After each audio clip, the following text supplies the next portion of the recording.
আজকে আমরা দেখব ধান গাছ রোপণ থেকে চাল উৎপাদন পুরো প্রক্রিয়া। বাংলাদেশ একটি কৃষি প্রধান দেশ। দেশের অধিকাংশ কৃষক এখনো কৃষি নির্ভর করে জীবিকা নির্বাহ করছে। কৃষি ফলনগুলোর মধ্যে ধান অন্যতম। ধানের বৈজ্ঞানিক নাম ওরিজা সাটিভা। এটি একটি প্রোয়াসী গোত্রের দানা শস্য জাতীয় উদ্ভিদ। ধান গাছ একটি সপুষ্পক উদ্ভিদ। পূর্ব এশিয়ায় ধান ব্যাপকভাবে চাষাবাদ করা হয়। চীন এবং জাপানের গবেষণায় প্রায় 10,000 বছর আগে ধানের চাষ হয়েছিল বলে জানা যায়। ধান অনেক ধরনের হয়ে থাকে: 29, 49, 28, গাজী, হীরা, 19, মুক্তা। এছাড়াও অনেক ধান রয়েছে। এখন উন্নত প্রজাতির অনেক ধান বীজ উৎপন্ন হচ্ছে।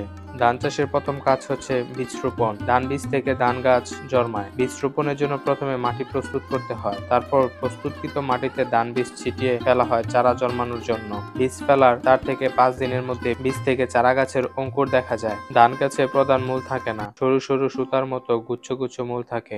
ধান বীজ থেকে চারা লাগানোর পরিপক্ক হতে 28 দিনের মতো সময় লাগে। ধান চাষে অনেক বৃষ্টিপাতের প্রয়োজন হয়। ধান চাষের জন্য গড় তাপমাত্রা 22 ডিগ্রি সেন্টিগ্রেড হয়ে থাকে। চাষের সময়ের উপর নির্ভর করে বাংলাদেশে বছরে 3 বার ধান উৎপন্ন করা হয়: আউশ, আমন এবং বারো।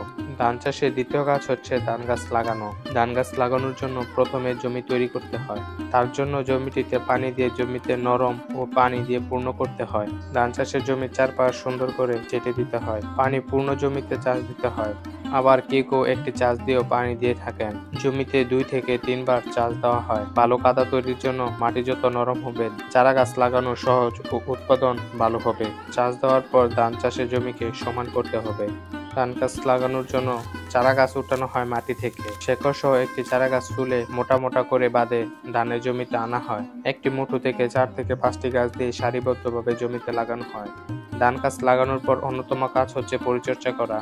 ধান চাষে যেহেতু অনেক পানির প্রয়োজন হয়, তাই লক্ষ্য রাখতে হবে ধানের জমি যেন একেবারে শুকিয়ে না যায়। পর্যাপ্ত পরিমাণ পানি জমিতে রাখতে হবে সব সময়। আগাছা পরিষ্কার করে দিতে হবে। উৎপাদন ভালো হওয়ার জন্য বিভিন্ন ধরনের সার ব্যবহার করেন কৃষকেরা, যেমন TSP, MP, gypsum, zinc, sulphate, urea ইত্যাদি। বিভিন্ন সার জমিতে দেওয়ার জন্য পরিমাণও ভিন্ন ভিন্ন হয়ে থাকে। ধান গাছের পোকামাকড় এবং বিভিন্ন রোগ থেকে রক্ষা পাওয়ার জন্য কীটনাশক এবং ঔষধ প্রয়োগ করা হয়। এছাড়াও পোকার আক্রমণ থেকে রক্ষা পেতে জমিতে ডালপালা পুঁতে রাখা যেতে পারে। এতে পাখি বাসা এবং ক্ষতিকর পোকা খেয়ে ফেলে। ধান গাছ বোনা থেকে ফসল পাওয়া পর্যন্ত স্বল্পকালীন সময় লাগে 100 থেকে 120 দিন পর্যন্ত। দীর্ঘকালীন সময় লাগতে পারে 150 দিনের মতো। ধান গাছের জন্য উপযুক্ত মাটি দোআঁশ মাটি। ধান গাছ রোপণের পর 3 থেকে 4 বার সার দিতে হয়। প্রথম 15 থেকে 20 দিন পর, দ্বিতীয়বার 30 থেকে 35 দিন পর, তৃতীয়বার ধানের কাইচখোর আসার 5 থেকে 7 দিন আগে। ধান চাষের তৃতীয় কাজ হচ্ছে ধান সংগ্রহ করা। ধানগুলো 80 থেকে 90% ভিতরে শক্ত হয়ে গেলে ধরা হয় ধান পেকে গেছে।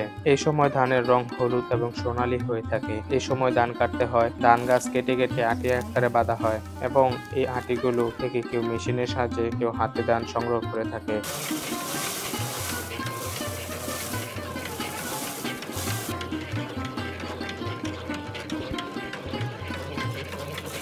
কাজের ফাঁকে সকালের খাবার এবং দুপুরের খাবার কৃষকেরা মাঠে খেয়ে থাকে। ধান সংগ্রহের পর ধান থেকে আগাছা খাওয়ার চিটা পরিষ্কার করা হয়। তারপর পরিপক্ক ধানগুলোকে হাঁড়িতে করে সিদ্ধ করা হয়। চাল উৎপাদনের জন্য আবার পিঠা তৈরির জন্য আতপ চাল সিদ্ধ ছাড়া শুধু রোদে শুকানো হয়। সিদ্ধ ধানের চাল ভাত রান্নার জন্য উপযুক্ত। রোদ দিয়ে কিছুক্ষণ পর পর ধানকে উল্টে পাল্টে দিতে হয়, যেন প্রতিটি ধানের গায়ে সমানভাবে রোদ লাগে। ধান সিদ্ধ শুকানো পরিমাণ মতো না হলে চাল ভেঙে যাওয়ার সম্ভাবনা রয়েছে। বিভিন্ন ধানের চালের স্বাদ ভিন্ন ভিন্ন হয়ে থাকে। শুকানোর পর শুকনো ধানগুলোতে দেওয়া হয় মেশিনে চাল তৈরি করার জন্য। চাল তৈরিতে পুরনো পদ্ধতি ব্যবহার করা হলেও এখনকার যুগে উন্নত মানের মেশিন ব্যবহার করা হয়, যেখানে চাল বাছাই এবং প্যাকেট চাল একই সাথে খুব দ্রুত করা হয়।